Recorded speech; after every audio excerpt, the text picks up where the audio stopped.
Bien, je vais me faire un petit café. Pour démarrer mon feu dans mon réchaud, je vais utiliser du buis mort, évidemment. Alors le buis, quand il est mort, ça brûle très très bien, ça se consume bien. En chemin, j'ai récolté de l'écorce de bouleau. Et ça, c'est un allume-feu naturel absolument magique.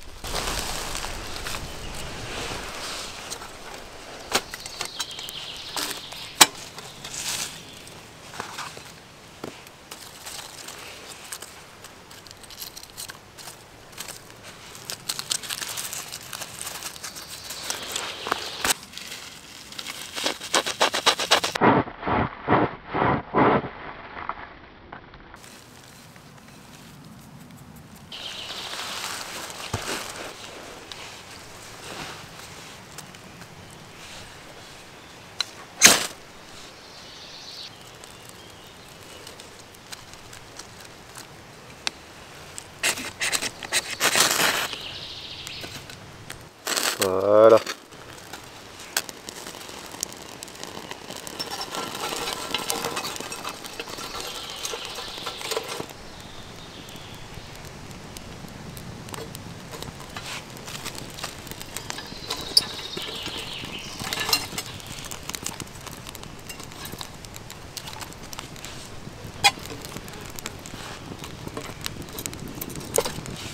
Un petit message d'avertissement quand même quand vous devez faire un feu autre qu'avec un réchaud à alcool ou à gaz, quoique ces deux types de combustibles présentent aussi des risques. Si vous devez faire un feu de bois, prenez le maximum de sécurité. En ce moment en France, on a des incendies dans le sud-est de la France, comme chaque été, d'origine criminelle ou pas. Ça fait énormément de mal aux forêts, à la faune, et puis aux gens aussi qui habitent dans ces coins. Donc prenez toujours l'habitude de sécuriser vos foyers. Sécuriser le foyer, ça passe par écarter les feuilles mortes, faire un grand cercle de terre sur lequel on va faire son feu. Je vous déconseille fortement de faire un feu de bois directement à même le sol. Si vous pouvez utiliser un réchaud, c'est le top évidemment. Et si en plus vous pouvez ajouter un pare-vent, c'est encore mieux puisque ça va bloquer une partie des escarbilles. Les escarbilles, c'est principalement avec le bois de résineux. Là, je brûle que du buis, donc j'aurai pas d'escarbilles. Les escarbilles, c'est des petites cendres incandescentes qui volent et qui vont aller se déposer à côté, un petit peu plus loin. Alors, il y en a une grande partie de ces escarbilles qui refroidissent avant d'atteindre les feuilles mortes, mais on n'est jamais à l'abri d'un problème et on peut avoir quelques escarbilles encore incandescentes au moment où elles se posent dans les feuilles mortes. Donc si vous devez faire un feu de bois dans un réchaud, pas à même le sol, c'est beaucoup trop dangereux à cette saison. Si vous devez faire un feu de bois dans un réchaud, essayez de prévoir l'utilisation d'un pare-vent.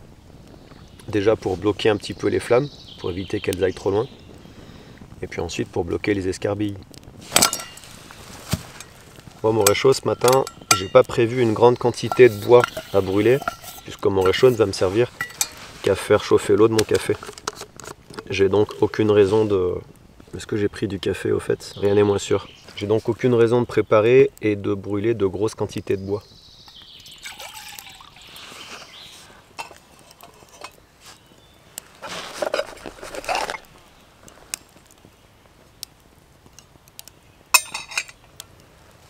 Bon, tout à l'heure je parlais de café, mais j'ai oublié de prendre du café. C'est pas grave, j'ai beaucoup de sapins et d'épicéas à côté de ma position.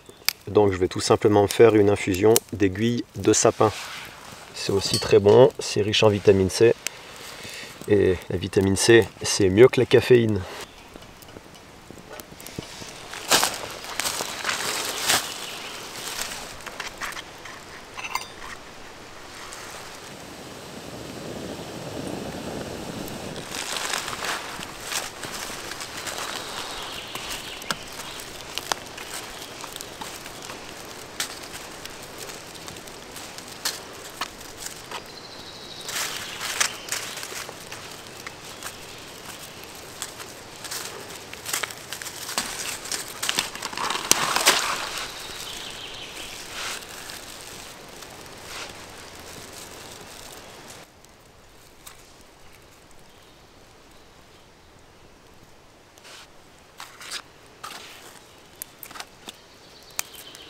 Donc là je mets mes aiguilles de sapin à infuser. Je vais brûler la base de la branche. Non pas parce que ça brûle super bien, ça reste du bois vert, mais parce que ça va faire une bonne odeur de résine et j'aime bien l'odeur de résine qui brûle. C'est un peu pyromane ce que je viens de dire.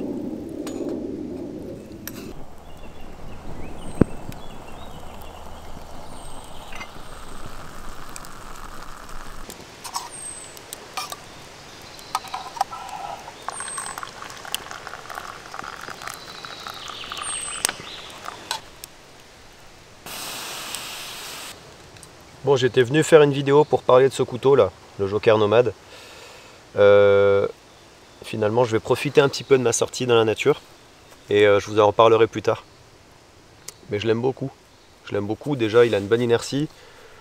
Il est bien foutu, avec une belle épaisseur de lame, une bonne largeur aussi, une longueur correcte, 11 cm de lame. Ça permet d'avoir un outil à la fois compact et c'est quand même une belle longueur de lame, 11 cm.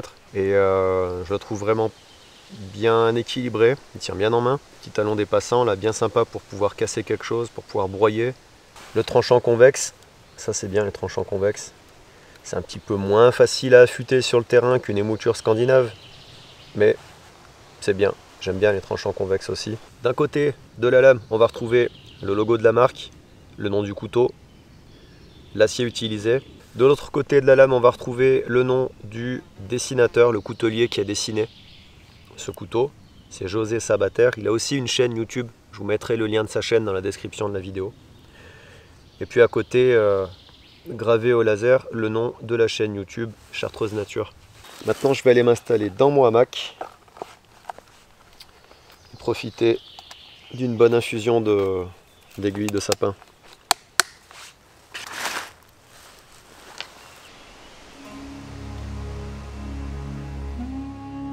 Si tu as apprécié cette vidéo, tu peux me le dire en cliquant sur j'aime, en la partageant sur tes réseaux sociaux. Tu peux aussi t'abonner à la chaîne, activer les notifications et bien évidemment me laisser un petit commentaire que je lirai avec plaisir. À bientôt!